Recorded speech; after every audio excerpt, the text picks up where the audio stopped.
This should be played at high volume, preferably in a residential area. It's the Dirty Laundry Game-Worn Hockey Podcast. We're old school, right? We wash our own dirty laundry. The name on the front is a hell of a lot more important than the one on the back. I refuse to be judged by a grown man wearing a hockey jersey. Game on! Game on!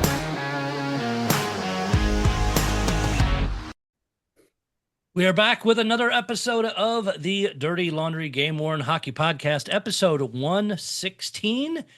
Fresh off the St. Louis Expo. I'm sorry we didn't do a second show that week, but we were exhausted. It was a fantastic, fun weekend. Hopefully you guys enjoyed the podcast, the video, and just the slideshow of all the stuff there. We had just an absolute ball. The drink this evening even ties into our guests a little bit from where they're from, and also to one of our collector friends who was at the expo, Brian Clifford, brought me the Detroit Lions Grit City whiskey. There we go. So have that in the old fashioned tonight. Just cracked the bottle a little bit ago to make this, so it's appropriate perfectly with you guys being from Detroit. So cheers, everybody. Cheers. With the drinking, we want to thank our lovely sponsor, Mitch, from the Drink Your Face Off line of barware and clothing. We can set you up with pucks, with hoodies, all those things. It is rainy and crappy here in central Illinois. I'm assuming the same up in Detroit. Paul, it's 85 and sunny. I know you don't need a hoodie, but the rest of us do. So please reach out to Mitch. Only 82 and sunny. Only 82 and sunny today. Yeah, thanks for rubbing it in anyway. No problems.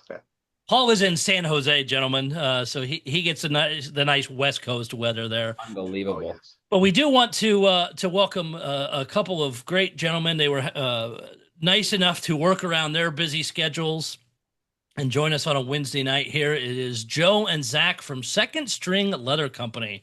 So I know you made the rounds on a couple other podcasts, that one of which we are good friends with, and we appreciate what the girls do. I know they had, watching that interview, looked like they had just an absolute ball with it, and you guys did too. But thank you for coming over here as well. Tell us a little bit about yourselves first. Well, I'm the better goalie, because both Zach and I are goalies. Don't play anymore. We just coach now, but I think I was the better goalie. Probably. I'm better looking though. So I grew up in Detroit. Played hockey ever since, goodness, I was probably about 6-7 years old, and just sort of worked my way up through the ranks. Played travel hockey, AAA hockey, juniors, college. And then after college, I sort of stepped back and just sort of I hung them up, and I got into coaching after the college ranks, I guess I could say. So I'm a little bit older than Zach. I'm almost 50. Zach's he's a young buck in the mid 30s, but it's sort of interesting how Zach and I met, actually, because I used to coach at a college that Zach attended here in Grand Rapids, Michigan, called Davenport University. So Zach was playing hockey there, and I was the goalie coach for the team. And that's sort of how I met Zach, through not just goalie coaching the team, but I think it was before that we may have ran into each other. It was maybe 2006.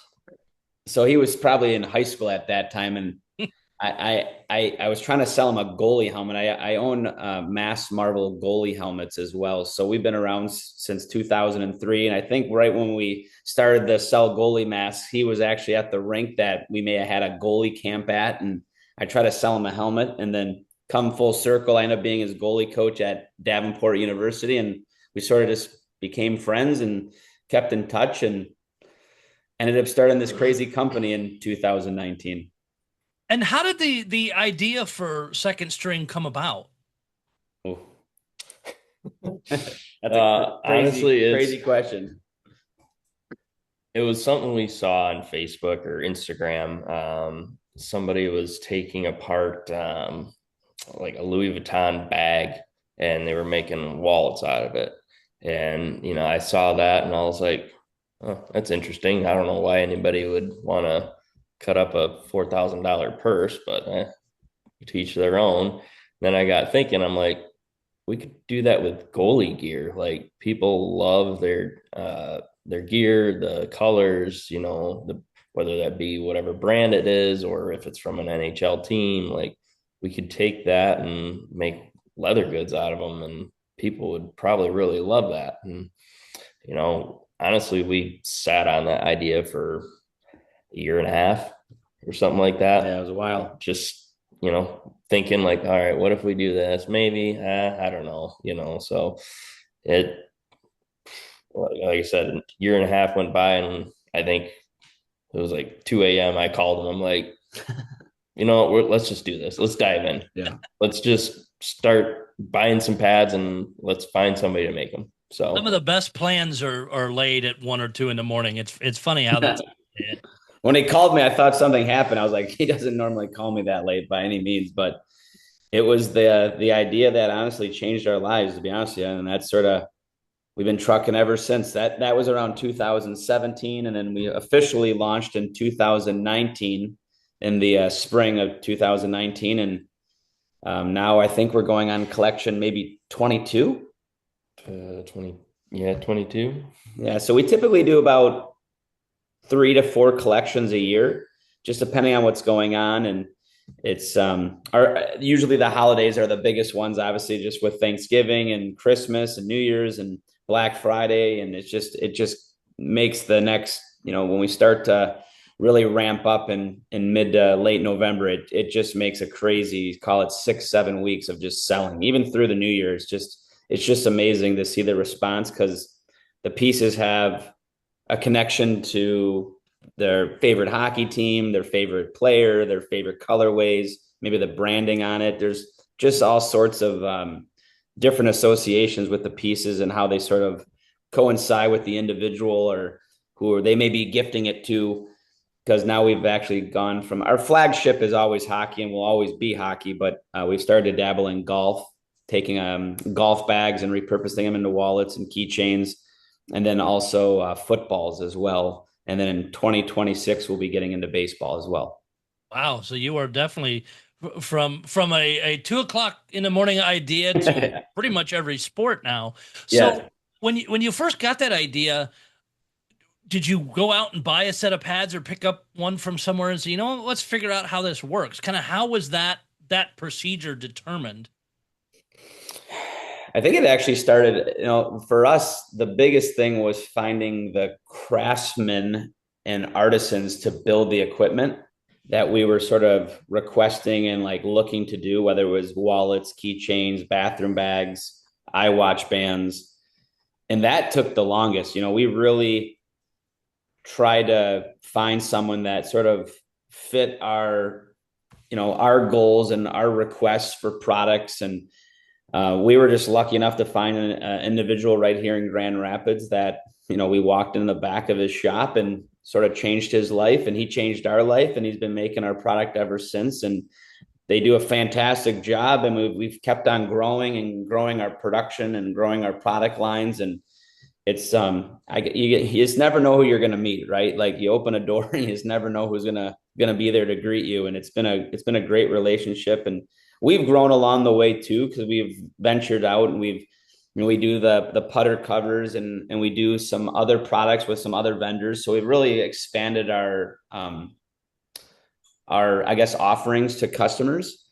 And some stuff we've cut back on. We've had candles and incense. We've had cologne. We've had cutting boards. We've had knives. And these are things all outside of our leather goods, which have all been great. But the leather goods are the bread and butter of our company, by all means. The wallets are, something that people can carry in their back pocket, and they have a story to tell. And it's just sort of something cool to pull out and show, it's a good conversation starter for sure.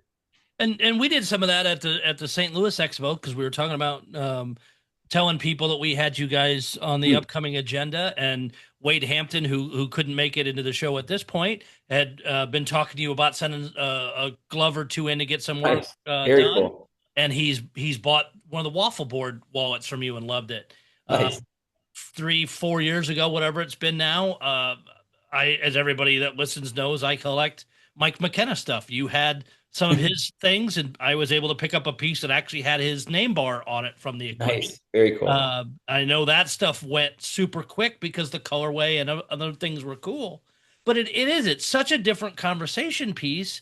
And it's, as you guys get the pads in, kind of is it you determining kind of how it breaks down, or is it the builder? Our team does a really good job of deciphering where certain things will go. After 6 years, they have a standard, and we have a standard, and they have an understanding of like what we want and our quantities. And I think it's pretty cool because, the individuals that work with us, they're not hockey people by any means. They're artists, and they have an eye for, the imagery and how it actually looks and lays out. And it's truly an art form. And I'll be honest with you, like seeing someone behind a sewing machine, although it looks very intimidating because not everyone knows how to sew, and not everyone can get behind a sewing machine. And there's so much attention to detail. And, these leathers and hides that we use are, they're thousands of dollars. And, you put a hole, the wrong hole through a hide, you're going to make a mistake. So the attention to detail is remarkable. And that's probably one of the first things that we get is a lot of compliments. Like, I just got your wallet in the mail, and like, oh my gosh, like this is incredible. This isn't, like your normal run of the mill wallet that you'd find at, Amazon or something off a random internet site that sells like almost like generic leather that's not even real. Like, we really put a lot of time and effort in the quality of not just the craftsmanship, which is lights out, but even the material that we're using in the wallets. We really have sort of like up the bar every year of like the type of leather that we're using in the wallets, just to make them stand out more for our customers, that when they get them in our hand, they're just blown away when they open up that box for the first time. Oh, yeah, and how you guys the packaging, it even is just it feels, again, as a hockey player, as a goalie, and somebody who loves the vintage stuff, is just even getting that box, it just feels special. And then you pop that top off and pick up the wallet, and mine is a everyday in my pocket, front pocket, and it holds up beautifully. And you can see this thing is loaded. Oh yeah, it holds everything minus money, because I have 2 children. Holds everything else just fine, business cards and debit and credit cards that are all empty, but it just holds up, and it's something that you can carry for a very long time. I mean, typically, you mentioned Christmas stuff, and that stuff coming up is people are buying up, dad needs another wallet or what. They're going through them every year or two, but as much crap as I load into this thing, you're not seeing anything wear down. Mm-hmm. And it's so cool to show off, because all you can pull it off and like, wow, that's different. I'm like, yeah, that's made from hockey equipment, from goalie equipment. We're like, wait, what? Awesome. Yeah, it can stop a puck. It can hold some cards. Yes, exactly. And if you get it wet, well, that's already used to that. Yep, exactly. What have been some of your favorite designs that you guys have done? Ooh, man, I go back to, it's very hard to even remotely get, and we were very lucky enough to get them. There's been a couple pads. Number one was Henrik Lundqvist. Like, we had some glove and blockers from Henrik Lundqvist. Mm-hmm. We had some goalie pads from Marc-Andre Fleury from Minnesota, his gold ones. Oh, wow. And just legendary. I mean, that stuff was iconic. And we even had a pair of Grant Fuhr's Edmonton Oilers goalie pads, along with Bill Ranford from the Edmonton Oilers as well. I mean, those are some of the most iconic pads, especially some of the cool ones from the 90s and 80s. We've had some Felix Potvins along the way. Oh. Golly, we got some pretty cool ones coming out. Don't want to give away too much, but we got some pretty big iconic ones coming out for Christmas.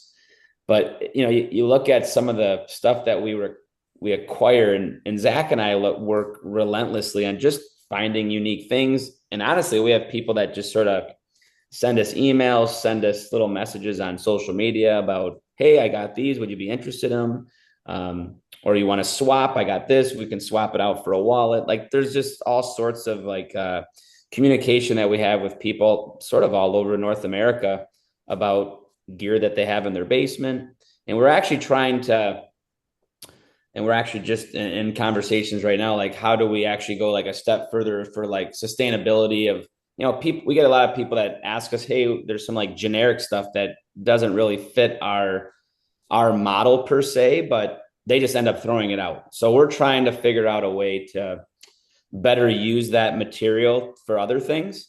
And we're still working through some stuff right now. So instead of that stuff basically going to the landfill, trying to find ways that we can, give it quote unquote a second life, second string. That's sort of like the whole meaning behind the brand of how to really work in the sustainability of like equipment, because there's a lot of equipment, not just in hockey, but in just athletics in general, that just get thrown out, donated, set aside, and just ultimately just sort of dies off. And we're just trying to really put forth like an effort of how to navigate that, because it's very big in the clothing industry and furniture industry, like the repurposing of those types of products. But in the leather industry, it doesn't really exist. And we're also trying to get into incorporating jerseys, as like the ones that are behind you, also into wallets. So that's going to be something that we venture in 2026, is incorporating athletic jerseys into wallets as well. And I will, with that statement, I will ask the question, because a lot of our listeners, I know, will be screaming once they hear this. Will they be game used, or will they be issued / authentic? Or have you even crossed that bridge yet? We haven't really crossed that bridge yet. I think it's sort of like whatever we can. We have a lot, because we deal with a lot of sports teams, like NHL teams, that we do stuff for their team stores. And they have a plethora of this stuff. Like they can't get rid of it. I mean, they're like, man, we're doing some stuff with the Boston Bruins right now. And it's just astronomical, the amount of equipment that certain players go through. And we're working with the Bruins Authentic Shop for some stuff that's going to be going to them in like late November. And they're like, wow, we just got so much stuff. Like we have so much stuff that we even sell it to the general public and we still have extra. So it's just, they go through so much stuff. I just don't think it's like, back in the 80s and 90s, these individuals would have like a set of jerseys and maybe a set of goalie pads. Now these guys have, I'm rocking my 5th set of gear or 6th set of gear this year. To them, it's just disposable. And I think that's sort of, unfortunately, that's sort of how our society has become. It's like a disposable society. Like, and it's almost disheartening. Like, wow, like people are just, there's not the quality and craftsmanship like in the 70s and 80s. Stuff doesn't hold up anymore. And I think, going back to the jerseys, like, I think it's just the name, the story behind it. Was it used in a certain game? Was it used in a certain series? We've done some stuff with like Ray Emery. He passed away a few years ago. We've had a few of his pieces, and we even did like some, I think he had some mental health issues. He battled with some of that stuff. So even some of the pieces that we sold early on at Second String, we actually donated some stuff to the Goalie Guild. He had a Lift the Mask, Justin Goldman, great individual, known him for many years. They have a program called Lift the Mask, which is more for like mental health awareness. So we actually donated a portion of the proceeds to that. We did some stuff with Henrik Lundqvist and his ambassador program for his charity. And even some of the NHL teams, we do a lot of stuff with their charities too, that like the Preds Foundation, we do stuff with the Nashville Predators and Seattle Kraken. And it's just remarkable because their outreach with their charity and foundation and different like cancer research and like adopting the Nashville Predators have an incredible like dog program for adopting dogs. And it's unbelievable. They actually have like a dog calendar with the players, and it's pretty cool to see how our products have helped different charities and foundations sort of like bring in more value to their auctions, just so they can. I think Nashville had like the Pekka Rinne wallets were going over like $1,000 or $1,500 at auction, for their charity, which it's awesome to see that, in the end that our pieces are being sought after, but like they're really going for a good cause too. Not just we sell them on the internet, but they're actually being sold in team stores and NHL programs. And it has like a really good tie to it. And we really hope to dive in more in like 26, doing more like foundation work, auction work. Cause there's always like we love to sort of connect with those types of programs just because there's just such good to it, and we like being a part of that. And that's so cool because it's if you're somebody going to these team events where there's auctions and different things, the carnivals, the season ticket holder get-togethers, whatever they are. I mean, yes, there are signed pucks, signed jerseys, signed pictures, sticks, skates, whatever. But the cool, different piece, I might not be able to afford Pekka Rinne's gear, but I can get a wallet that that has his name on it or puck marks on it or whatever, and have a connection to that player that's so drastically different that nobody else or only a few others can have. Absolutely. Absolutely. And as collectors in general, we jersey collectors especially look for either special things that happen in the jersey, marks, repairs, these different things that set them apart. What did the player do in this? And you guys are doing that with the way you're making these wallets, but it's not just one person owns it. What's the typical kind of breakdown of what you get out of a set of pads? Ooh.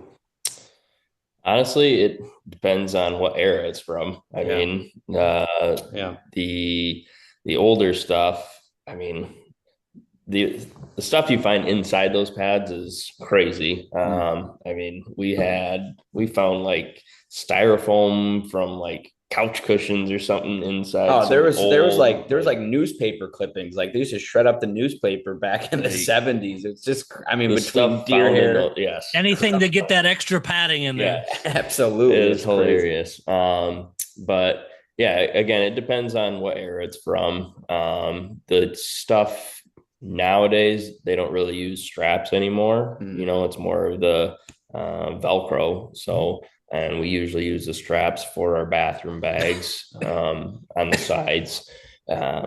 So it can range anywhere from, 40 to 80 pieces of like strictly wallets. So it's like, again, it depends on what brand of pad it is as well, but it's what's really unique too is if you look at the gloves, let's say it's a Red Wings glove, it's, red and white, but inside there, they use whatever colors they want to build out that gear. So it's like, we'll find like green or purple inside, green, purple leather inside there. So like we incorporate that into the wallets because like that's where it came from. And then you also find people's signatures and like, like approvals. Hey, this passed and all that stuff. And the K Whitmore signature, the so then, the KW initials, like we make sure all of our pieces have those, so they're legit, NHL ready gear or game used or practice used. I think one of the cool things Zach just mentioned, like the signatures on the inside. So I think when they go through the production process, people would sign off on them. And it was pretty cool because there was a lady, I believe, who worked at Vaughn Goalie Equipment, and she would always do like JDC with like a cross. And I want to say her daughter or son hit us up and like, that's my mom's signature from 20 years ago. She used to work at Vaughn, and that's her signature. And And so, like, I think they actually bought that piece with the mom's signature on the inside because she was, a sewer at the factory, and it's just cool stuff like that we find in the gear because we'll be like, man, where's the green coming from? And believe it or not, it's on the backside of the blocker that no one's seeing, but they got scrap and they need to build out some internal guts and they throw it in there. Why you got stuff that may go to waste? Use it somewhere. Nobody's going to see it anyway. Absolutely. Now, are you guys seeing, and I'm of course, have played through Bauer gear through most of my, call it career, not a career, but beer league goaling. And you go from the leather type stuff, which I have next to me, to the modern, the Digiprint material. Have you guys done much with that? Yeah. We've done actually quite a bit with that. I would say the bonus side of that is, yes, it's printed on there so you can get pretty detailed, but also it's super thin. So like when you layer our wallets with that material, it doesn't make a super thick wallet. There's some like Brian's, they still use the cut and sew all that and different layers, like the halak stuff. You got like 3 or 4 different layers of leather on there. So like when you put that into a wallet, sometimes it's like, holy Toledo, that's a wallet right there. Thick. Like it's super cool by all means, but it definitely makes it a little bit thicker with the amount of different colors in it. So I think that's what's really cool with the digiprint. It's like you get so many different colors and looks with all that. And some of the intricate graphics and stuff that you see in there that looking at a distance you don't even know is there till you get up close. Like, wow, I didn't know how detailed the logo was or whatever. One of the cool ones we had was the Eric Portillo University of Michigan ones. Mm-hmm. Yeah, we had some ghosted in there. Yeah, they were sweet. So Eric Portillo, he plays in probably the American League, maybe, or for the Kings affiliate. He's out here on the West Coast. So, and his University of Michigan gear was, cool colors. It had like scratch marks on it. It was so cool. It had just that digiprint just made the coolest wallets. I felt like people that got those, I'm like, dang, they're gonna really like these because it just had a story. And I think there was like little block M's that were ghosted in. You couldn't really tell unless you got really close to the goalie pad. But it's always cool because every goalie. So Zach takes all of our photos. He does a remarkable job with all the photos that are on our website, and we have so many photos. Thousands upon thousands of photos, and we've talked about doing a coffee table book of all the photos that we have, because there are some really cool, intricate photos of the gear up close that, everyday person wouldn't really see, except, maybe on television. But we've had the ability to have these pads in hand, close up photos, and just some of the cool markings and like even the repairs to them and the deer hair sticking out. Like all these pieces have a story. And we've been lucky enough to actually not just have them in our own shop, but even to take photos of them. So we really like to pride ourselves on the photos. And maybe one day there'll be a coffee table book out from Second String with all the cool photos we've taken over the years, because it is a lot. It's pretty remarkable. As somebody that really likes that kind of stuff, kind of the gear nerd with those things, and seeing even how you've taken one apart and the crazy stuff that's inside. Especially, like you said, with those older pads. Deer hair everywhere. It's unbelievable. It's like, I think we've had at our shop, we've filled up. We've had a few older pads in the past, and it's like, we'll fill up like an actual like trash bin just full of deer hair. It just, once you like unpack it, it just goes, it goes everywhere. It's just, it's crazy. We had moths flying. It's just we open up, we like kept them in a garbage bag, and then all of a sudden we open up, and all of a sudden, we're like, so crazy. What's the craziest piece that you've gotten in that just blew your mind? Ooh, probably the flurry. Probably the flurry ones. Yeah, I think those were legendary because flurry stuff is very seldomly out in the general public. And we were able to get his Minnesota Wild all gold pads. And they were just, dang, you're like sitting there looking, I'm like, those are flurry, it's like, those are awesome. Like, those are just unbelievable. It's like, dang, I think we should keep them. and those, I think those sold out within like 10, 15 minutes on our website. Like, they were just, not even 10, 15 they were minutes. gone. It was probably about 5. Was it? It was like, holy smokes. We had, probably 80 to 100 pieces and just gone. And people were like, how dare you? I'm like, well, we put them out there to the general public to buy, and they just they sold right away. Some of the other popular ones, like in our in our collections, even the Joey Decord from the Seattle Kraken, like, just because we use a really cool, it's like a Tiffany blue, and it's just so sharp. Like, it makes it look, the wallets look so sharp with the Tiffany blue and the red stitching. Yeah. So sharp. So those have been also popular. I wouldn't say he's like a big name per se, but like, he's obviously a starting goalie for the Seattle Kraken. They're a newer team. The Lundqvist, we've had Carey Price. I think the Lundqvist ones with the little crown. Oh, those are sweet. Really cool. Yeah, we sent actually one of it said like Lundqvist with his crown, and we sent one to him as a thank you. So he has one of our wallets, and it's sort of cool because we've, like Kevin Weeks, he's another TV guy. We've sent stuff to him. Paul Bissonette from Spit and Chicklets. He's got some of Pang's done Darren Pangs some stuff with us. Yep.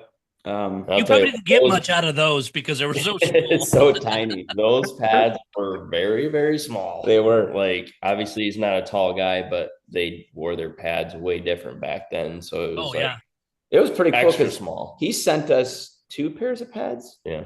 He sent us a bunch of glove and blockers, two sets of pads, and we did some custom pieces for him and his family for the holidays. That was a while ago, but and then Zach ran into him a year. I ran into him 2 years ago in Chicago. So it's pretty cool because he follows us on social media. I'm like, it's Darren Payne. That's pretty cool. It's like those guys follow us, and some of the other, not just NHL players, but like the agents, the companies, the teams follow us. It's pretty cool because we try to put a lot of stuff out on social media, and it's cool to see oh man, Philip Gerbauer actually liked our post like that. It's cool to see stuff like that. It's so that they're seeing our stuff, and even I know we've done some stuff. I think Jordan, we've done some Bennington stuff for St. Louis. I think his setups are always just classic, sweet colors, and I think a few of our fans have sent us him signing the wallet on the inside. So he's obviously seen our work. I don't think we've sent anything to Bennington before, but he's definitely seen our work.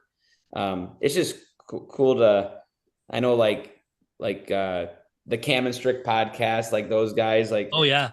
Strick is, I've just known him for a handful of years, and he's got kids that play hockey, and it's just cool to connect with the different personalities, because although they're on TV or on radio or on podcasts, they're just like everybody else. They're hockey fans. They love the game, and the game of hockey to us is why it's our flagship, because not only are we hockey fans, but there's great people in the hockey community.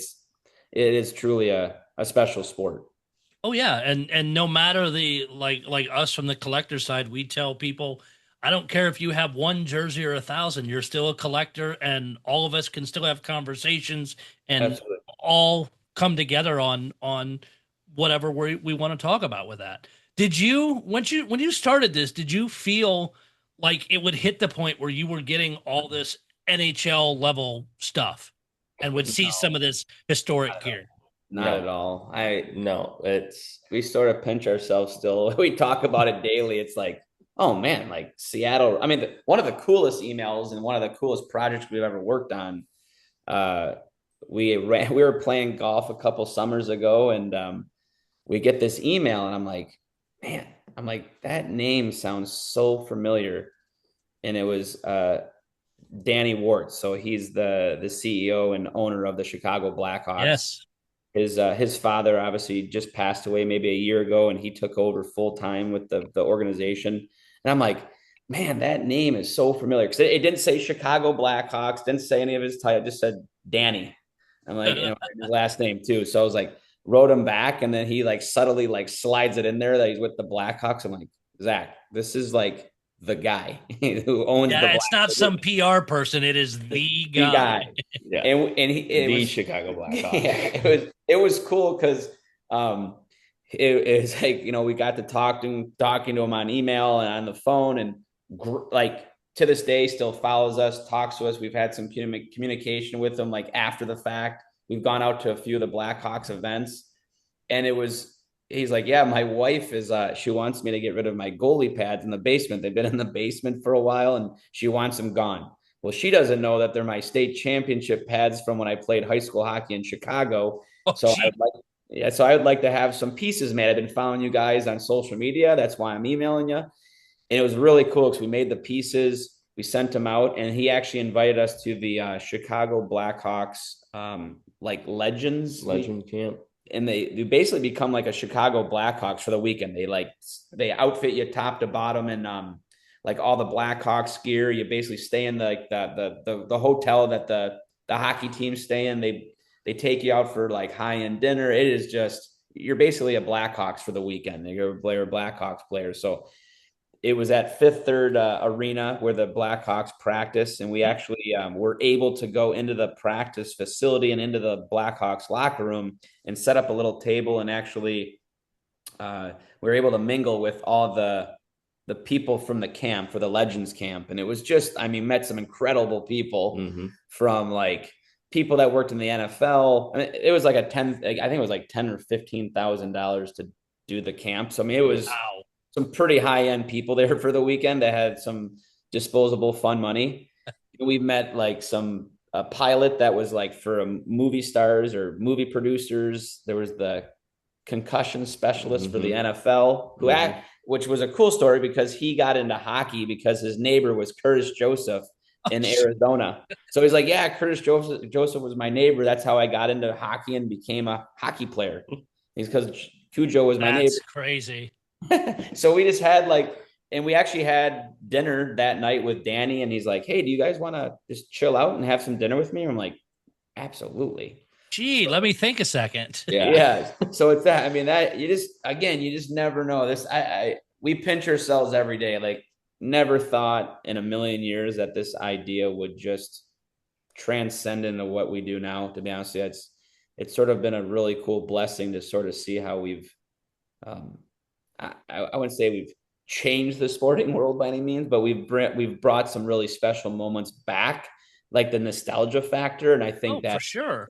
There's no price tag to that. And that's something that we really pride ourselves on. And I know that you mentioned earlier about the custom program, about sending stuff in, and that's even, I think, the pinnacle of like what we do. Is the custom program is very special to us because we've had, oh my goodness, we've had the custom program for about 4 years, maybe.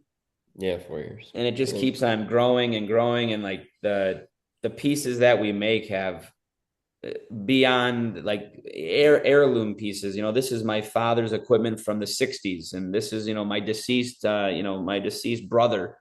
We did some pieces last year. I always tell a story because I think it's remarkable. So it was a goalie.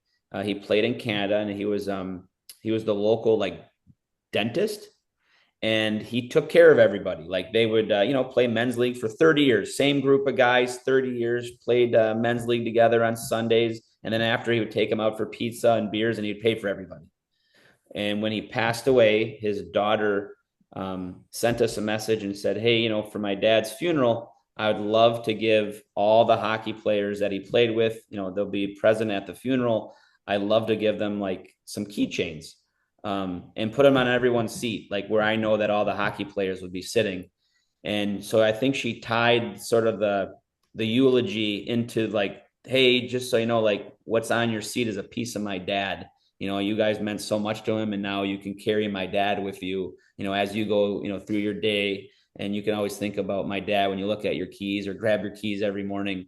And I'm like, dude, like, how do you not get like choked up for that? Like, for sure. Helping the stuff along. We've done some stuff for like for graduation presents, their first car, they got a keychain made for their first, for their 16th birthday, a wallet, like their first, like, hey, this is your first like legit wallet, and adult wallet. So the custom program has really unlocked some pretty cool stories. But yeah, I don't think we'd ever thought we'd get to where we've gotten today, with the simple idea of Zach calling me, back in 2017 with like, I got this idea. So it's just, I don't know, it's been pretty special to see how it's sort of every year it just keeps going and going. And now getting into the other sports brands of football, golf and baseball, like it just, if our love is for sports and athletics, we're just going to keep on growing and just see where it takes us.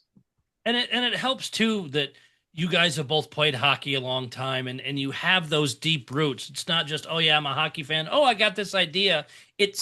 And I'm not dismissing just fans, but people that also play and had to strap that gear on and have seen equipment changes. Joe, you and I are probably, I think, pretty close to the same age. I'm 47, but going from the pillow style pads to now the super light state of the art Reebok Bauer pads that I use, and it's just funny to set them side by side. And you and I talked earlier about Mike McKenna a little bit, as I have his Bauer reactors from juniors, very cool, put them next to his very last set of pads in the NHL to compare how they sat, how you put them on, all of these things. And it's just so cool to just, as a gear nerd to look at through that stuff, and then to be able to not just hang them on your wall or set them in a corner, but be able to actually do something else cool with them and spread that love around.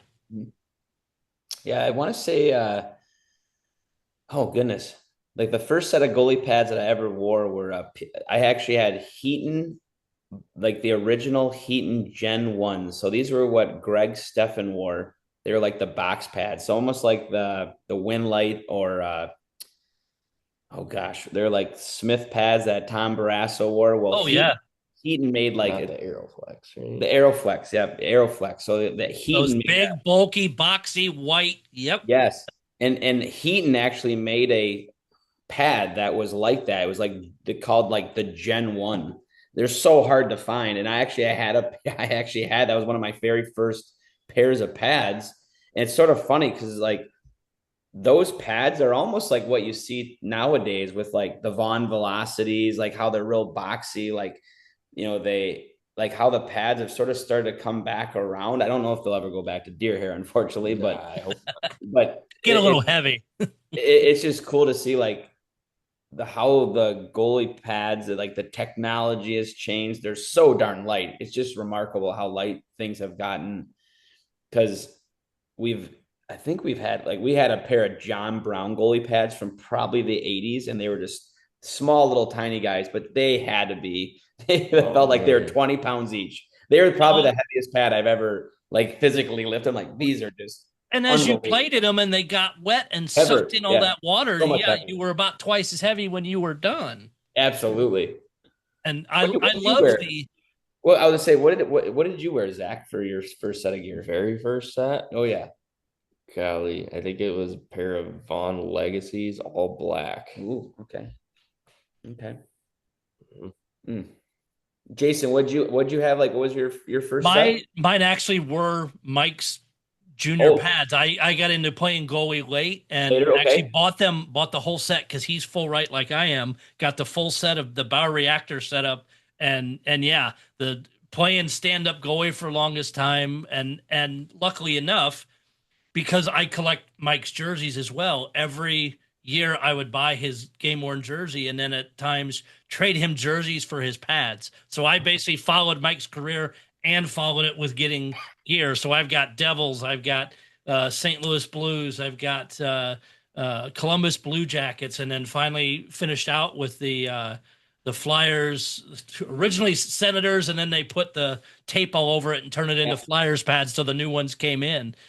Even his Vegas set when he was just a media guy, where it's all digiprint with the fancy Vegas logo and stuff all over it. So it's cool just to dial on that, but also keeping up with current gear. I'm old, fat, and slow. So as the gear got lighter, I've still been able to play okay.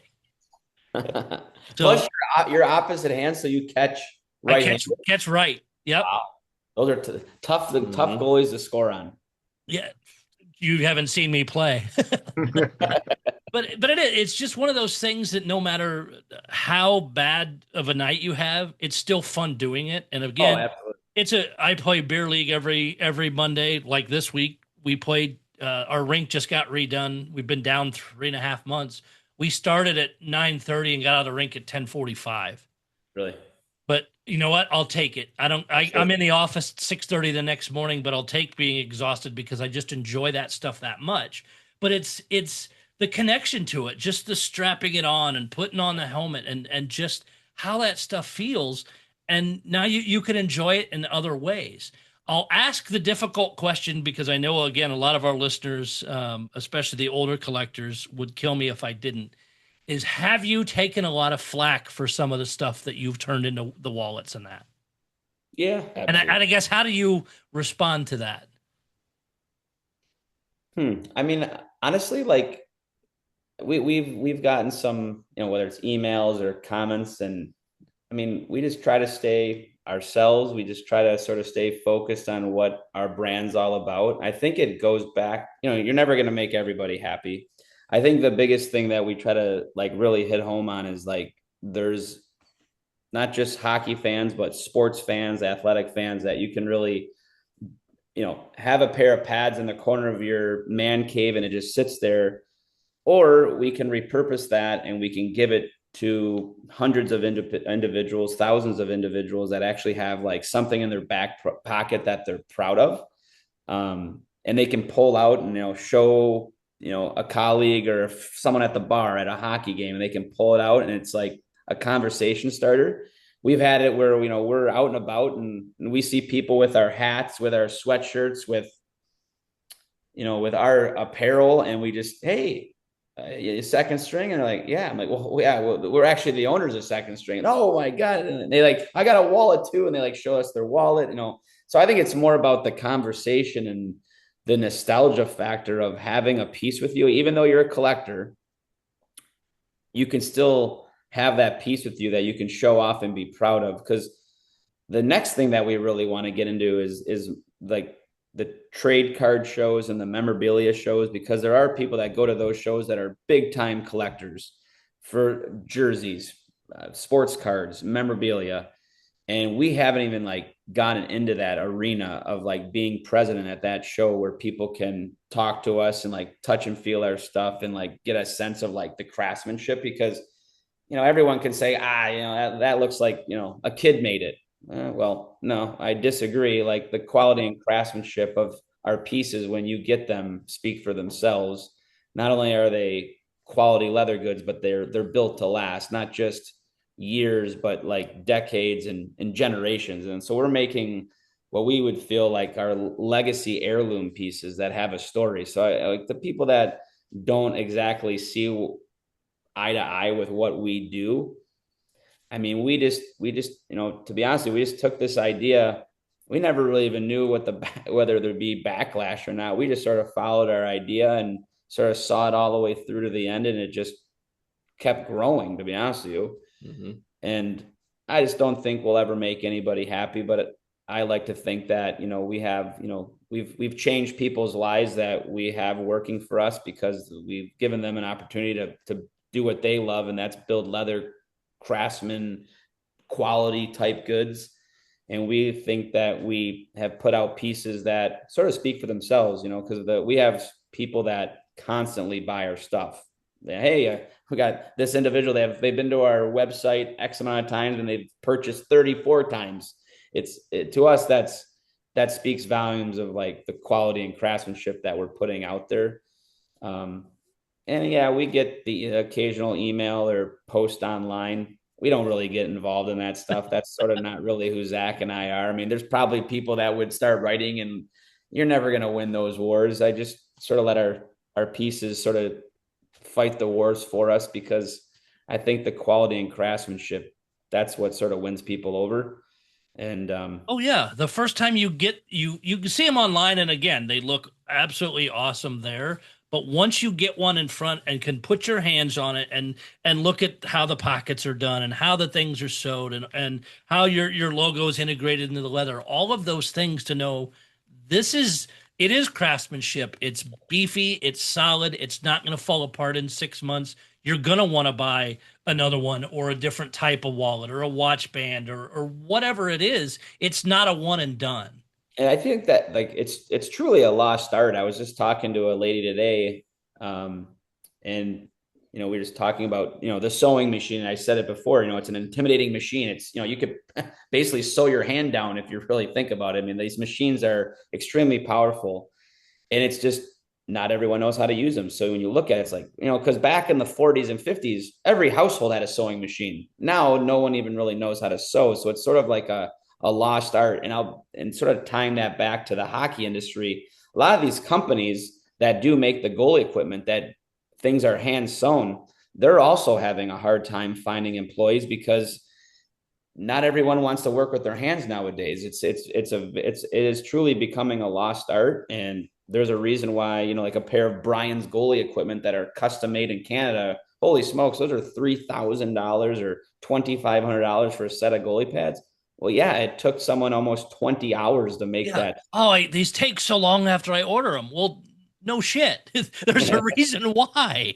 Yeah, of course. Mm-hmm. They're handmade. So it just goes back to the question, like the quality. I think that's sort of what speaks for itself. I think that's why we've really gained a good name in like in our niche, I guess you could say, in the leather world, or memorabilia world, or whatever you would really want to classify us as, just because of the quality and the craftsmanship. It's just I think people, when they look at it, they see that it is truly a work of art, and that to us is pretty special, and even special to our team, because there's a lot of time and effort that goes not into like just making them. Like, it's pretty cool because you buy a piece of equipment, we get it into the shop, we take photos of it, we break it down, it's made into leather goods, then you got to take photos of it again when it's all put together into the leather good, and then you put it on the website, then it gets sold, and it's like, then you ship it out, and it's like, holy smokes, I remember when we actually bought that glove or bought those pads. And it sort of comes full circle to sort of see how, like I said before, it's like, do you let this pad sit in the corner and just collect dust, and like they just sort of sit there for the one individual, or do you like give it a new set of legs to like sort of like continue the story, continue. That's the big thing. You talked about our box. Zach and I spent the last 6 months working on it and redesigning our new box. And the new box, the theme of the box is carry on the legacy.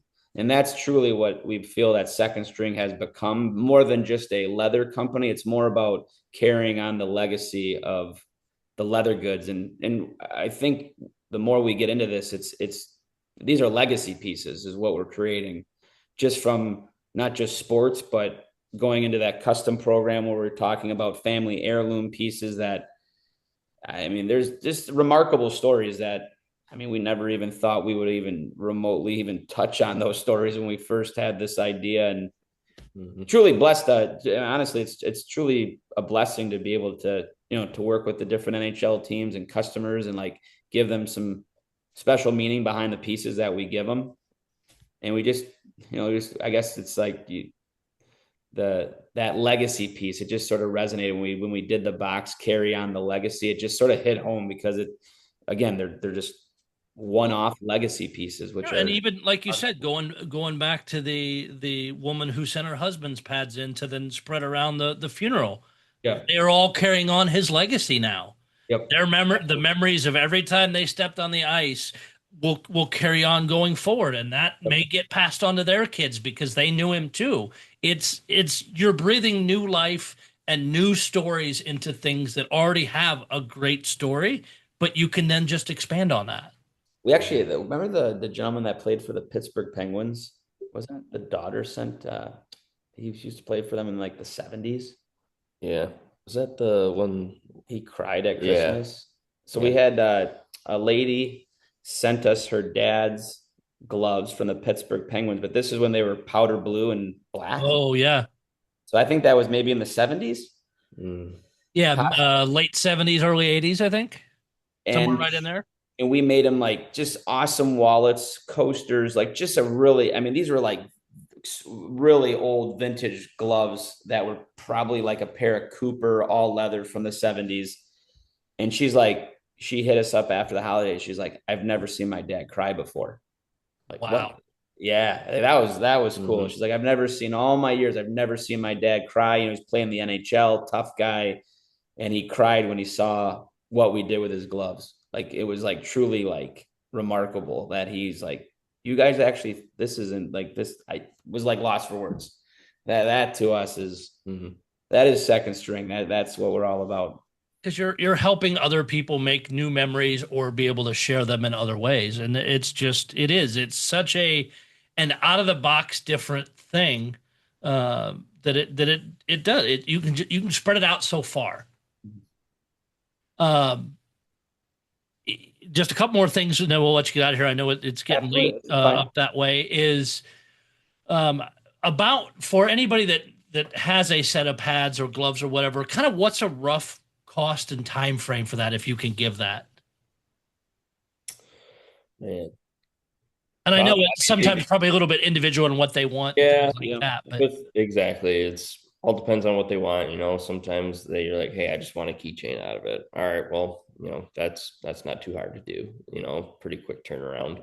But we do have our production schedule out with like our collections, and typically in our collections we have anywhere from 4 to 8 goalie pads and 30 glove and blockers. So it's like trying to get our collection out, and then once we're done with that, we can do our custom program stuff. So it's kind of like in that production line. So it may be a couple weeks, or it might be like a month or so. So so as far as that goes, but as far as the costs, it is all on our website, how much each piece costs. Again, it depends on what the individual wants. I'd say a typical order, couple $100. Like someone can get probably a couple wallets, couple keychains, maybe a bathroom bag, and they're probably $300 to $400, and they probably got 4 to 6 pieces or so. Like I always tell people like, hey, do you want to add like a key, some keychains to your order? And they never even think about like, oh, you guys make keychains? Like they just never really like, they're just there for the wallets. I'm like, no, like you can get some other cool stuff. We do like catch-all trays where you throw your keys in wallet, maybe like you put by your nightstand or by your front door. Excuse me. So there's, it's always, interesting to see how that custom program has evolved over the years. Cause we started, 4 years ago with the custom program, and we're like, is this thing going to work? I didn't even know if it was going to like take off. And we spent money on, getting it on our website and having our web designer like put it up there, and it's definitely been well worth it by all means. So the last big question for both of you, and I'll start with Zach on this one. What is one piece you wish would come in to your office? Oh man, I already got my answer. Without a doubt. Golly, without a doubt. Honestly, I think I'm gonna go back to Flurry. Like, I need another Flurry set. Need a repeat.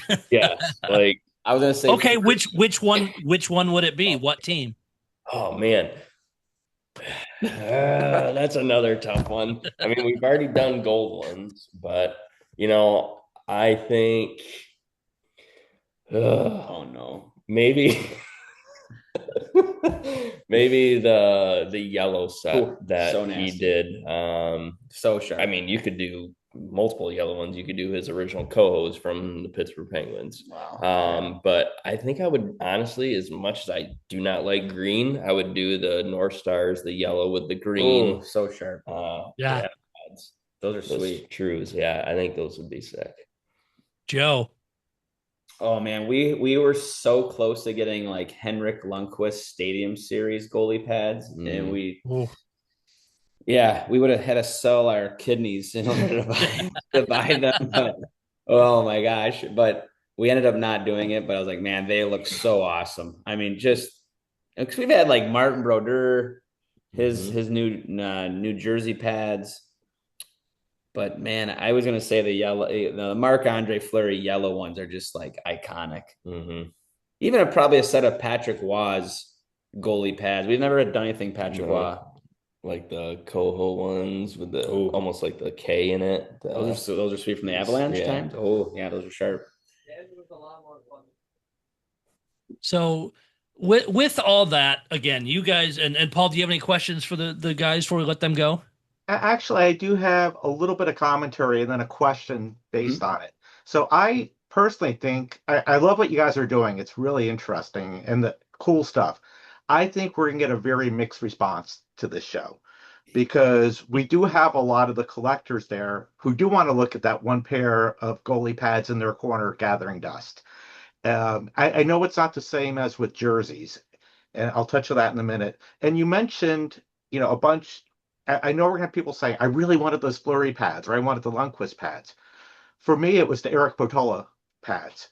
Now I know where they went, at least, because I know Michigan stuff's been really tough to get since COVID, since they stopped the garage sale. It's even though I'm on the West Coast, I'm a Michigan collector. Nice. So it's very, very cool that you got that.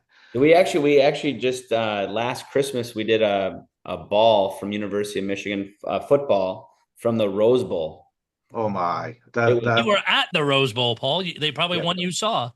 Yeah, that when Wow. that game against Bama was one of the most incredible games I've ever been at. So Yes, we actually, so that was actually Football. our first football we ever did was one of, like say have, I don't know, like 20 or so in oh yeah, circulation for the game, but that was actually one of the balls we had was from the Rose Bowl. So it had like the block M with the rose on it. I mean, just So cool. legendary. It was that wallet. Oh my gosh, it was, and I want to say, I want to say someone that was like not a part of the team, but had some association with the team bought that one. And I know one of the coaches actually bought one of the wallets because like the PR person from University of Michigan reached out and said, "Hey, just so you know, like we have someone that's gonna be purchasing a wallet today. They're on the coaching staff." And I'm like, well, we don't really hold anything, but that's pretty cool. I mean, Yeah. that's great. Yeah, that would have been one item I would have loved to have picked up. So I know when you guys start getting more into jerseys and stuff, this is where I start seeing more of a problem with collectors. We have the issue with game worn jerseys being cut up for cards now, which I know it's a huge market and it's much bigger than the game worn collecting community, but it really pisses off a lot of people. And what we find with a lot of the jerseys, we don't know when they were worn, what event they were from. We know the player and the team, and that's it. You guys get sounds like a lot of really cool stuff. How well do you document what's being turned in? And I know you have player team, but do you possibly have like year set or any of that information that someone who's buying a wallet yeah, we do like a knows? little authenticity card that we with the new Yeah. box. Now we have like these little cards that come in with the wallets. Like it says like the collection. I don't think we put it's got collection, um, like the sort of like the SKU number that we use, the player's name, the team. Doesn't it's very, sometimes it gets difficult to really like pinpoint like what year the pad was or maybe Yes. what set it was, I guess, within the said year. Because some of the stuff that has like when we buy a lot of stuff, we typically will get the stuff that has the KW initial, which is Okay. it's signed off by the NHL. We tend not to buy just like there's a lot of replica stuff that gets out there that we tend to stay away from. Some of the older stuff, I think, um, probably mid 2000s doesn't have KW signature on it. K Whitmore, just because the NHL didn't really have like Regulations on it. yeah, like the regulations on the gear per se. So there's really no markings, but I think with the photographs that we take, like on our website, we really try to do a good job of just showing, hey, there's like 8 photos here, like really close up, like high imagery of just like the pieces. Because again, people don't really get a chance to like see those things up close. They may see them on like, oh, there's a photo of him wearing them, but to really see like the inside of the goalie pad or like some of the cool like maybe equipment modifications that the players do to the gear. I think that's that, going back to that coffee book, like a coffee table book of like really showing people like, hey, this is like how we were like super up close with this, like just some of the cool textures and just how the wear of the glove. That's why we thought that one day to do a coffee table book of like all these photographs. We have so many, we just can't put them all on the website, but All right. we do get asked like, what's the authenticity or, are these, team purchased? Where did you buy it? We get, and we do a really good job of answering, questions, and we don't really like dodge them by any means, but I don't think we'd ever really get into, and I know that, and like in the jersey industry, it gets muddied because there's sort of like knockoffs and stuff that's fake. And I don't think we'd ever really go down that route per se, but I think just having the cool pieces like, hey, this was used in the Stadium Series, or hey, this was used in the Stanley Cup playoffs, or this is, he scored his, I don't know, his 500th point wearing this jersey. It's just, I think there's some really cool possible pieces that we could do with some jerseys, not just ice hockey, but just in general.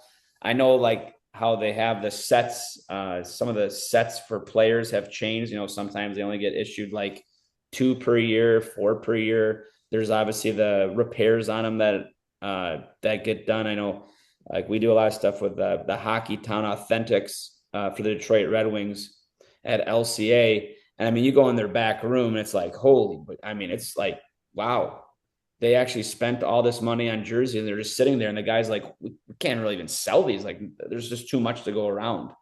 And that was sort of what we heard when we were with doing the Bruins project. He's like, man, we got so many of these player gloves. Like, some of these players are going through, no word of a lie, 10 sets of gloves every 2 weeks. And I'm like, it's almost like wasteful. Like, what? That is crazy. But, when a guy's making $8 million a year, that's sort of his like tools of the trade. He's going to cycle through that stuff. And it's just, to them, it's just disposable. To us, it's like, obviously a collector's piece, but to them, they don't care. It's even like we look at goalie masks. I own a goalie helmet company. I've been making goalie helmets since 2003, and we do stuff from the pro level, NCAA, college, junior, and now these guys, instead of having back in the 80s and 90s, they would have maybe 1-2 goalie helmets. Man, these guys have like 6 to 8. They'll wear them for one game and they get auctioned off for a couple $1,000s, or they go out in the collector's world, and again, just disposable. So it's sort of like a shame to see that's sort of how our society has become. It's like we're like wasteful.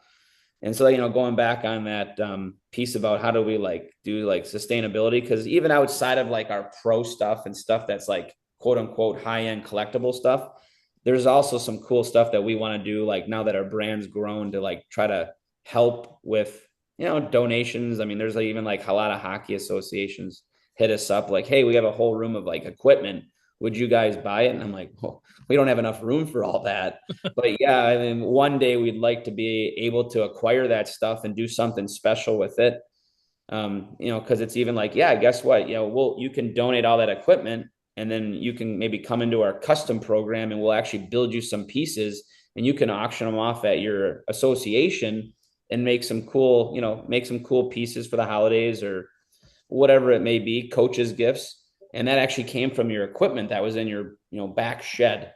And, so just trying to do stuff like that. But I don't mean to go off on a crazy tangent. No, you're good. But I think with the jerseys, we're learning about how to use that material in our products, because I think a lot of the products have switched to more of like a nylon based for just inexpensive, and they can, it's lightweight. Because a lot of the player gloves now are just straight nylon. They don't even use leather anymore. And even the goalie pads have started to get to that, because I think nylon was probably used in the 2000s in equipment. And you start to see that nylon starting to come back because it's just lightweight. And we even use that stuff in our wallets, sort of that nylon, almost like a jersey material. I think a jersey is probably a little bit heavier and thicker, but it's sort of the same premise, because we laminate it down to like pig skin, and then we use that as like the base for our wallet construction. So I don't know. I guess we'll have to wait and see, because I look at a jersey and like, you got the Kelly Chase jersey behind you with all the cool like lines and letters and numbers and the name plates and the logos. There's a lot of cool stuff that could resonate in a wallet per se, but we haven't gone down that route yet, but it's definitely coming. Yeah. No, and when sorry, go ahead. Touch on the authentication part of it too. Like, every time we find something that we're interested in purchasing, we do extensive research to try to photo match it too. Like, okay, yep, that's legit. Those are those puck marks, 100%. All right, it's legit. It's, again, everything has to be signed off by K. Whitmore with the KW initials in order for it to be in that goalie's circulation. Before it even gets to them, it has to go through that process. So at that point, we do know, all right, it's legit, made for them. And if we can photo match it, even better. So, and that's a word. There has been some stuff like recently in this last collection, we had Chris Osgood's Detroit Red Wings pads. And I know Chris really well. He's been a student at our goalie school for many, many years when he played, and just sort of stayed friends with him.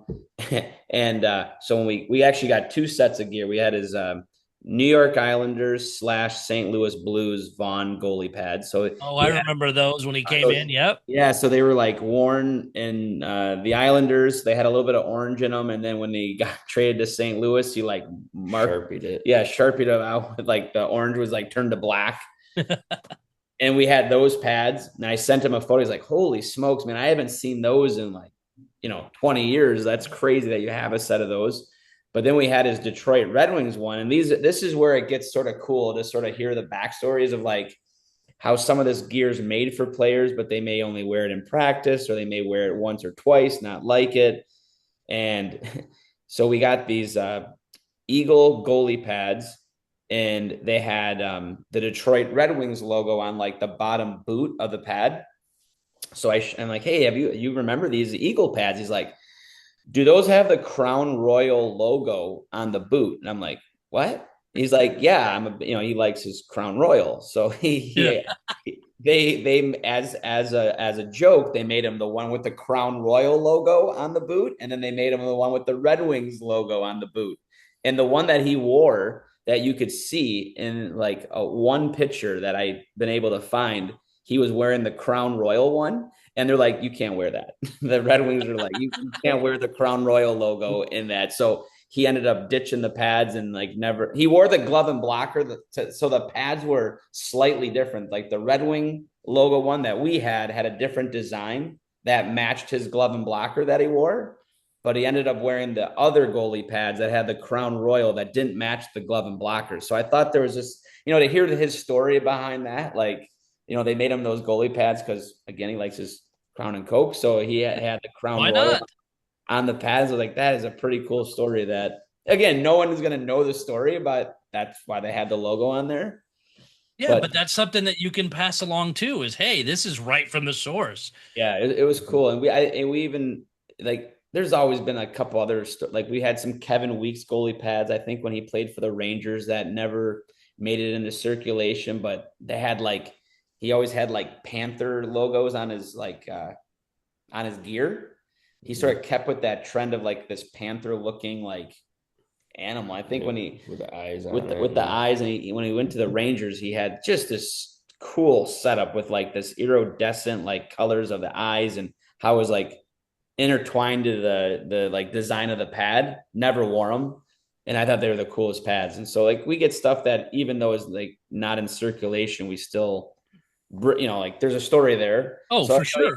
So I don't know if there's like ever like jerseys like that they make them, they never wear them, and they just sort of get put to the side. Or maybe that guy wasn't even dressed that game for the Winter Classic, but he's got his jersey that we acquire. So again, there's a story behind all these pieces, and trying to give the fans a little something of like the Winter Classic or like the Stanley Cup or the NBA playoffs or some type like the Masters. Like there's always a story that we trying to connect these pieces to.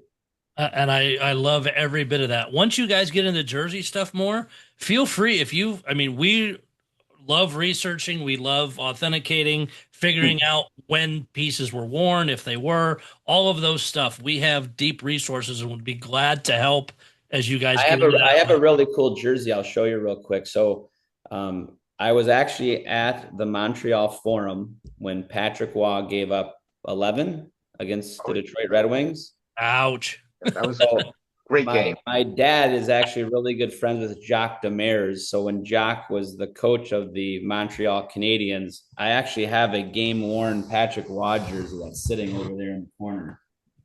Wow. See that? Nice. Yeah. That is amazing. Yeah, so that's like my pride. And I haven't hung it up yet. We just trying to get Zach. We have to hang it up pretty high, and it's like pretty heavy in the jersey frame. But yeah, that's one of my badass game worn Patrick Waugh jersey. It's signed to me and everything. Yeah. But every Avalanche fan in the world was thanking the Red Wings for that game. It's remarkable because that is amazing how I think that right, like the whole thing sort of started during that trade. Like when that night happened, that started. If that game never, I was, from my knowledge, there was some animosity there going on between Trombley and Waugh even before that game. But that game basically set off just a whole chain of reaction of like just the hatred between Waugh and the Red Wings and the Avalanche and the Red Wings. It's just that's sports for you. Well, two things. Rod never gets traded to Quebec. I mean, that would not be a destination. So now they're in Colorado, and if he doesn't go to Colorado, I do not think wins that cup. Oh I my mean, gosh, no yeah. way. I mean, I don't see how they do. I mean, they had a great team in front of him, but incredible. incredible. He went on a ridiculous run that year. When he got traded, like that just was like the icing on the cake for them to make like a massive run. Who was the backup goalie for what, the Avalanche? Yeah. Stefan Facette? Is it? Or Jocelyn Thibault? I'm not quite sure. May have been Tebow then. I'd have to go double check the roster, but that makes you mentioned Tebow makes me think that's who it is. But was he in Montreal then? Oh man, was he a part of the trade? I'm looking it up. I know. Is it Mike Keane? He was involved in that trade. I forget who was involved in that trade. That was like the one. So I there's two legendary hockey games that I've been a part of, like in attendance. One was the game at the Forum. I was with my dad. I never forget that. And that was like, what did we just witness? Because it was just like, we got back to the hotel room and I'm like, it was like national news, like, him, storming across the back of the bench. I mean, I'm watching that in real time. It's like, it's just, you could hear a pin drop in that arena. Cause like, it was, when they shot it from set, I think it was like Sergei Fedorov shot it from center ice and he put his hands up. The place when it erupted, but like when he got pulled and you saw him like storm the back, it was like dead silent in the arena. It was unbelievable. Like everybody's watching him and it was just like, oh my God. But the other game that I attended was at the old Joe Louis, is when Steve Yzerman scored on John Casey. I hate to break it to you. Game 7. We've discussed this one several times in different interviews and things. Yeah, I was at that game and it was like just unbelievable. Like when he put it over John Casey's blocker, like, oh my gosh, that was one of my friends owns the Casey jersey. Oh, really? Wow. Yeah. Oh, way. Oh, wow. Nice. That's so incredible. It was Craig Billington. Craig Billington, really? Yep. Oh, wow. I forgot that guy altogether. Oh, Mark Denis. Oh, wow. Yeah, he had one game. So Tebow must have been on Montreal? He must have been in Montreal. Interesting. Wow. Well, there's the hockey info for the day. Right. So, and like I said, the offer stands if you guys get into that and want help with some of the set stuff. Because again, not all teams are pretty good at documenting it, especially if you start getting game worn with set stamps and that. But a lot of us track and really can nail down all kinds of stuff. Now, do you guys ever go to any of the memorabilia shows? Because there's like the National, someone told us about that. I think that one's in like Chicago. There's like Fanatics Fest. That one's in New York City. I think there may be one like Wade goes to National every year because he used to do a lot of autographs. So he knows a lot of the people involved in that. I have not been up to that one. We host our own in October in St. Louis. Really? Which we would love to invite you to, as you mentioned about trying to get to shows and stuff. Now, what is also, that? The one that you guys, what kind of show do you guys put on? We had just a full room of game used everything. We had football, St. Louis Cardinals, other different. We actually even had, you showed us the picture before we got on of the Jim Craig setup. We have a guy there that collects sticks of every guy that played on the 1980 Olympic team.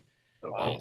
Stick didn't necessarily come from that for the 80s game, but somewhere in his career, a stick was used and he now has every player. That's awesome. Wow. So we get that. We had golden auctions there this year, and somebody brought in I feel terrible being in the Midwest, but the quarterback Mahomes college jersey to show for the auction people. So things like that. We get a mix, and we even had an autograph guy there, and would love to have you guys out for that. And then sweet. Paul has a date. Paul and us, because he's working on it most, but we also try to take the podcast to some of these events, but just money and time for me. But what are the exact dates for next April, Paul? It coincides with the Frozen Four. We're doing a show in Vegas. So Saturday, April 11th will be a big game worn, mostly hockey show in Vegas at New York, right next to T-Mobile. So, I mean, we're hoping Michigan's there, but, it's we went in St. Louis, and it was great seeing Western win it all. That was so much fun. Oh, my gosh, absolutely. Yes, incredible. But we can now announce that Vegas Golden Knights Authentics is going to be setting up at the show. So Oh, they'll very be cool. bringing a lot of their jerseys and gear Yeah. to the expo in Vegas. So we're actually doing a whole week's worth of events, with the Nice. two Frozen Four games. Vegas Golden Knights are in town then Monday and Wednesday. And the Barracuda, our San Jose AHL affiliate, will be playing the Vegas AHL affiliate, the Silver Knights in Henderson, Very cool. Friday, Saturday night. And Friday night, I just found out, is wrestling night. Nice. I don't know what promotions we're going to be doing at the AHL game, but that should be interesting. Very And cool. unfortunately, the Saturday AHL game conflicts with the finals. So That's I all. will be at the Vegas is finals. like, I feel like Vegas is a hotbed for just, destination spots now that, obviously the Vegas Golden Knights are a massive draw, but Yeah. just sports in general down there is, I mean, it just keeps growing. It's crazy. Oh yeah, now you got the Raiders out there. They stole the A's. They'll be out there shortly. So Yeah. But yeah, we'd love to have you guys out for that kind of stuff, and I can email you the dates. Absolutely. You can have some more Please keep solid us in stuff. mind for that. Absolutely. And the things that you'll see in the room are astounding. As we had one of our collectors came down from Chicago. He has a Stanley Cup Jeremy Roenick jersey that's just beat to hell. You'd have loved him too because he had both the white and green Minnesota Wild jersey of Flower. Oh, really? He bought one at the beginning of the game, went back later. The store had the other and bought the other one in the same night. I want to say they had Flurry's gear for sale at it's called the Lodge. It's in Minneapolis. Yeah, Hockey Lodge. Oh my gosh. I think it was like 30 grand or something they wanted for Sounds about right. Yep. It was crazy. I mean, it was, oh my gosh. We've gone to Minnesota for a couple shows, and we've had a couple like the executives come down and like talk to us, and I don't think they had it while we were there per se, but like we're on their mailing list, whatever, and they just sent like, yep, we got Flowers gear, and it was like, oh, it's like as much as a car. Right. Crazy. But yeah, I think you would fit right in with what you guys are trying to do and be able to show off some cool stuff and just get you show off another audience of just some cool things. Have you ever heard of the site or the auction site Gray Flannel? Yes. Yes. That place, holy smokes. I just like from a memorabilia standpoint, I think they have a new auction coming out. Some of their pieces are like, I mean, museum quality. I mean, some of that stuff is like, Mickey Mantle, Wilt Chamberlain. They have some stuff that is like, holy smokes. That just like, as any sports fan, you're like, that's sure. That is the coolest. One of the other places that we push a lot with helping out, because they do another hockey podcast, but they've been in the hockey and basketball and other collecting areas. A company called MyGray. Oh yeah, we bought some stuff. Yep. Say if you look at some of the pieces that Barry, the owner, has that's online, is just killer. Oh my gosh, they have. Yeah, I think we bought some stuff from them. They took us through like I think like they have more stuff in their warehouse than they do. Yes, the giant warehouse. And it's they actually took us through like on like a FaceTime. We're like, we'll take that. We bought some stuff. So you're very familiar with their operation. Yeah, it's like, holy smokes. Like I'm like, there was like 3-4 like racking, like just all the way up of goalie equipment. I'm like, you guys don't even have this on your website. And they're like, yeah, we just don't have time. It's so much stuff. It's like, holy smokes, crazy. But yeah, I appreciate we've taken up a lot of your time. No. We love talking. Probably worked a full day and worn out, but we really do appreciate you guys wanting to come on and talk about this. And I know Wade had bought stuff from you and reached out and kind of mentioned the podcast. I'm like, I'll email him and we'll get it done. Absolutely. Well, thanks for letting us hop on today. It's been great. And again, I know we've plugged your company a ton, but just so everybody hears it, what's the actual website? So it's secondstringleather.com. And you guys are across all the social medias too. I know you're very active on Instagram as well. So I see a lot of stuff come across there. So any final thoughts before we let you guys go? Other than the fact we got our new collection coming out in a couple weeks, late November, right before Thanksgiving. So please give us a follow, check out our website, and we look forward to having you guys shop on our website. Joe, Zach, I will definitely be in touch on dates for the Vegas show next Yes, October in St. Louis. Also, with the pads I want to see about sending in. So all of those good things. But thank you so much for your time. We'll talk again soon. Yes, take care. Thank you.